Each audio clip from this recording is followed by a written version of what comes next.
নমস্কার, প্রণাম বাংলায় সবাইকে স্বাগতম। অনেক দিন পরে ভিডিও হচ্ছে, সময় পাইনি। পুকুর ছেঁচা হচ্ছিল, পুকুরে জলগুলো সব বের করানো হচ্ছিলো, এইসব নিয়ে নানা রকম চিন্তায় ছিলাম, তাই করা হয়নি। তারপর পুকুরে পাড় বাঁধানোর কাজ চলছিল। এই দেখুন পুকুরে পাড় বাঁধানোর কাজ। তো পাড় এরকমভাবে বাঁধাতে পারেন আপনারা।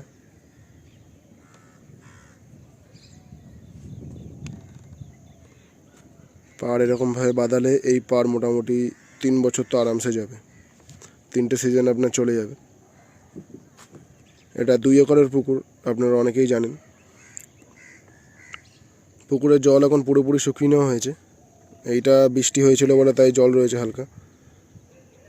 তো পুকুরে প্রিপারেশান আস্তে আস্তে হবে, সব গ্রুপের মধ্যে সব আপডেট দেওয়া হবে।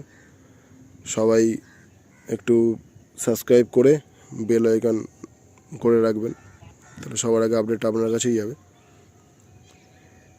তো পুকুরে এখন পুকুরটাকে শুকিয়ে নেওয়ার পরে এটাকে পুরোপুরি রোদ্দুরে এটাকে রোদ খাওয়াতে হবে, তারপরে এর মধ্যে প্রিপারেশান শুরু হবে।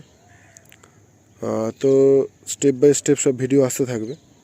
তবে পুকুরের প্রিপারেশান করার আগে পুকুর যখন শুকাবেন তখন পাড়টাকে অবশ্যই মজবুত করে নেবেন, যাতে বর্ষাকালে বা কালচার চলাকালীন যাতে আপনার কোনো অসুবিধা না হয়।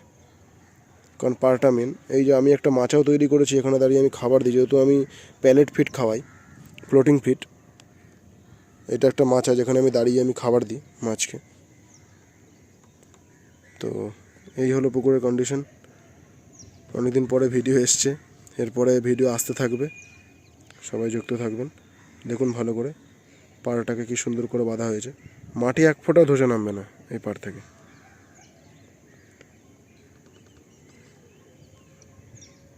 তো এই হলো আমার পুকুরের কন্ডিশন। মাঝে মাঝে পাইপ পড়ে আছে দেখছেন, ওগুলো আমার শিং মাছের পাইপ। আরও পাইপ সব তুলে রাখা হয়েছে, আরও প্রায় 150-200 পাইপ এখানে ফেলা ছিল, সেগুলো সব উঠিয়ে রাখা হয়েছে। তো নতুন কিছু জানতে হলে চ্যানেলটাকে সাবস্ক্রাইব করে দেবেন।